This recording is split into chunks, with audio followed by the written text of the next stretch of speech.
This is the technical difficulties, and for the first time in many years, we are playing reverse trivia. In front of me, I have a classic deck of trivia question cards, and by classic, I mean they're from 2004. No! Our old series was 1984, but times have moved on. We need to put away all of our Thatcher jokes. Mm-hmm. And then take them out again because we have no other material. This is the 20th anniversary edition of a game which I do not have the rights to. And as always, I'm going to read out the answers, and all you have to do is guess the questions.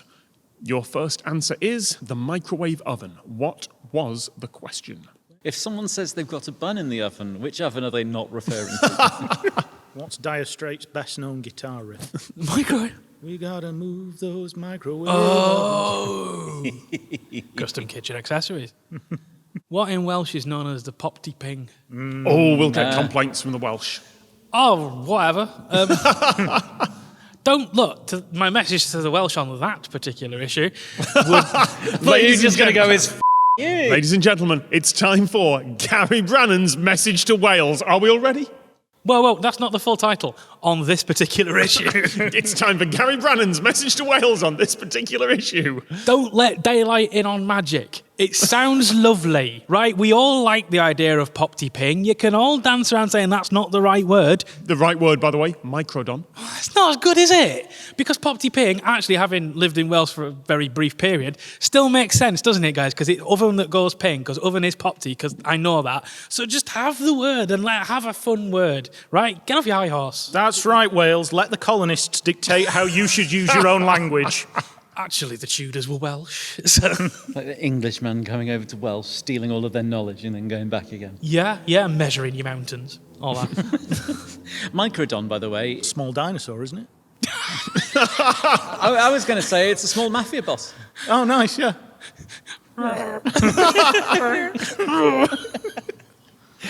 Sorry, my brain went, oh, but that means a megalodon could be... Oh, That's literally, yes. That's the joke. Actually, it's the other way around, paleontologists have discovered. The megalodon, Ironically. the microdon, bloody huge. They thought it was, and then better genetics came along, and it turns out just a big ball of feathers. Exactly. Really tiny skeleton. Loads of feathers. Rolling round the landscape, kicking up dust. Yeah, dinosaur tumbleweed. Yeah. When it rained.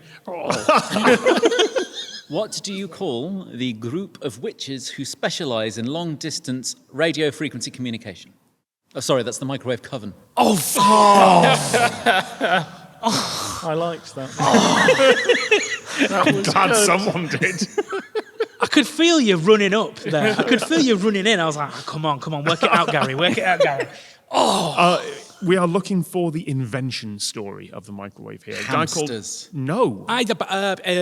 Yes, this, now.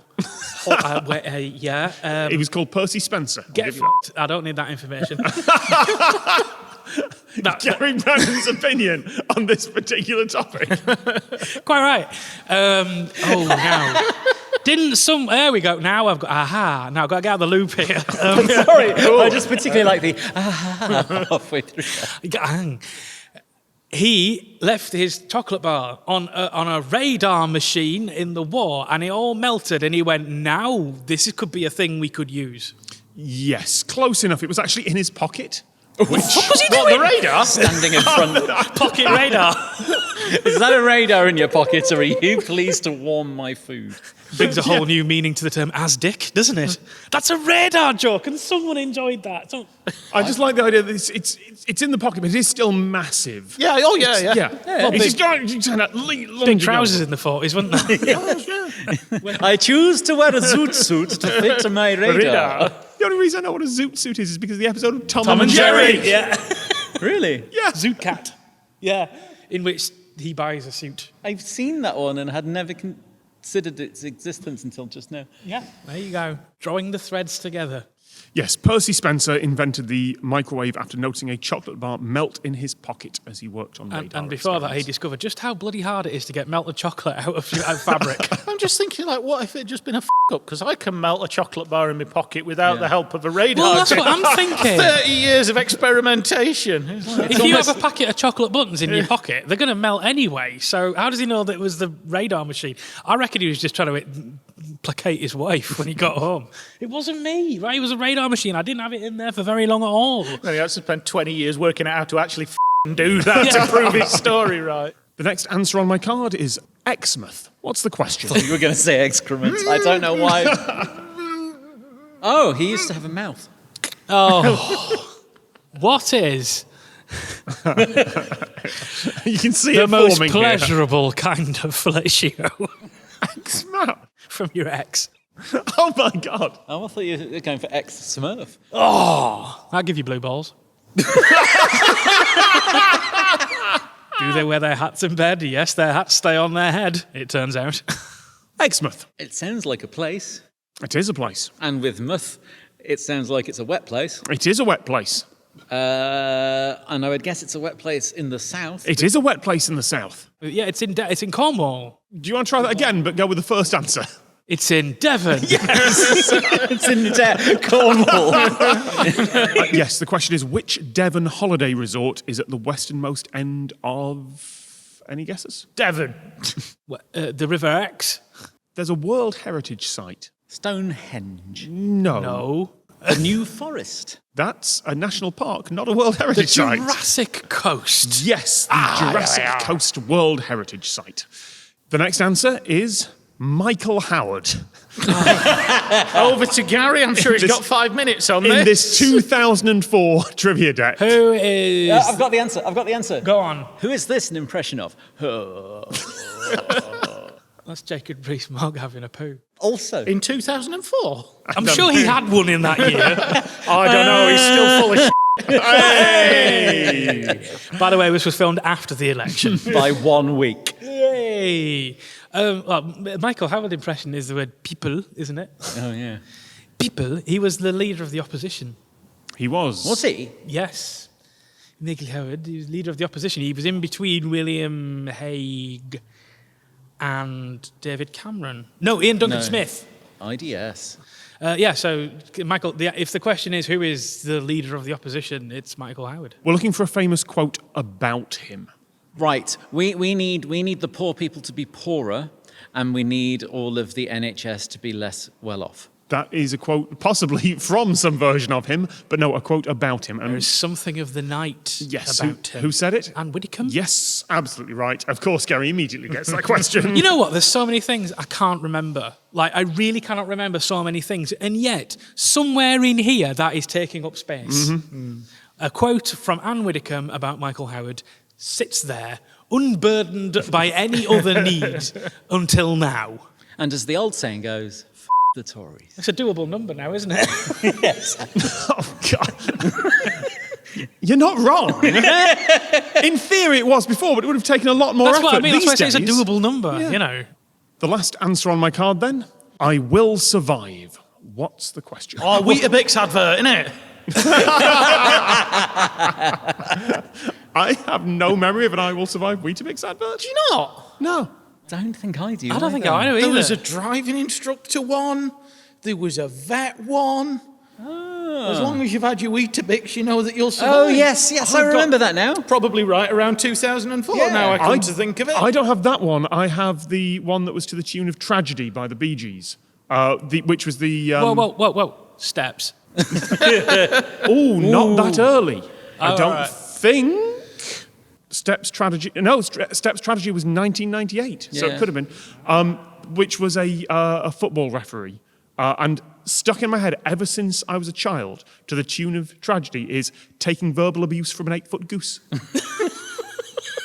Reference to Cyril the Referee. Swan Yeah, of referee, Swansea City, yeah. Who I did once see in a punch-up with Yorkie the Lion at York City. Sorry, what? Yeah. Wow. Cyril the Swan had a scrap with Yorkie the Lion. I remember it well. I think it was it started off as a playful scrap. I think it did get a little bit out of hand towards the end. At the point where they're just ripping the heads off the mascots.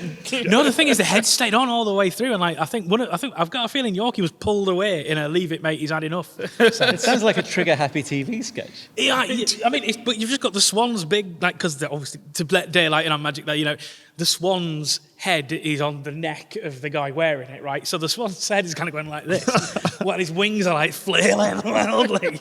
Cyril was a big old swan, that boy. He was. Okay. The funny thing is, though, I also hear different lyrics to Tragedy, and it's thanks to a more than decade-old tweet. And it's kedgeree, it's a rice-based dish, and it's made with fish. There are a lot of songs that over the years have just been completely destroyed by so many parodies and by Steps. I quite like the Steps version. Oh, it's better, best forgotten. Oh. That's so quickly. This is good. This is good. What were the dying words of Gloria Gaynor? Gloria Gaynor is correct. There is a bit of trivia about the song. What was originally meant for Gloria Straightener? It was originally meant as something. The soundtrack to Watership Down. A trombone solo. I can hear that. Oh, no, I've lost it. Theme tune to Casualty. Oh, the theme tune to 999 was Michael Burke. Michael Burke. As sung by Michael Burke. Is he still alive? Tom, can you ask him, please, to sing it for us? Is Michael Burke No, we didn't ask that. We asked you to. still Oh, we're doing alive? the initial research. Okay. Yes. Okay, you can do it then. Yeah, he does the Moral Maze, doesn't he, on Radio 4? He can. Yeah. He can do that. Something about the track and what it was intended to be released as, rather than A balloon. Oh, is it the first CD? No, if it was, then this term wouldn't have applied. EP, single, album, Something about double A-side, B-side. Was it originally the B-side? It was originally intended and as they a put B-side. it in the packet upside down, and then people played that that's one it. first. Printed the happened. labels Yeah. wrong and had to Yeah. roll with it. The A-side was the "Can't Get Fitter Than a Quick Fitter" jingle. At the end of the show, someone wins. Do any of us care? No. him. No, I think Matt won that one. Him. Which of you would prefer to win? Matt. Matt, congratulations, you win feet warmers for when you're ill, embroidered with screenshots of terrible short video posts and specially designed for hitting people in the crotch. I was going to say the Wiki Feet heat. Oh no, toxic TikTok cock kick six socks. So, congratulations. With that, thank you very much to Chris Joel, I quite like that one. Gary Brannan, Good evening. Mag Ray, and Tom Scott. We'll see you next time.